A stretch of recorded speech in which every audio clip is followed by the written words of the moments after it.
Ռմբակոծությունները Հալեպի հայաշատ թաղամասերում շարունակվում են, զոհեր չկան, բայց ծայրահեղականներն արդեն հասել են հաջողությունների, գրավել են հետախուզությունների շենքը։ Խմբավորումների հետևում որոշ կառույցների հետևում կանգնած է Թուրքիան։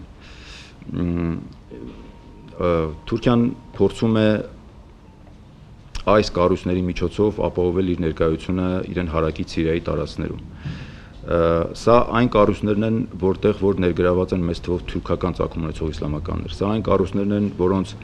լիդերներից շատերը դեռևս մինչև սիրիական հակամարտության խորացումը գտնվել են Թուրքիայում եւ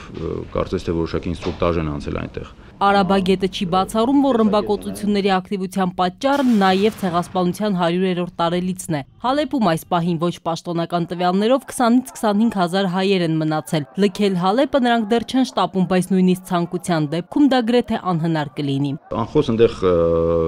իրոք շատ ծանր վիճակ է, նույնիսկ ասում են ջրամատակարարման խնդիր կա, հոսանքի խնդիր կա, հոսանքի մատակարարման, այսինքն լուրջ խնդիրներ կան, որոնք որ ծառացած են ընդհանրապես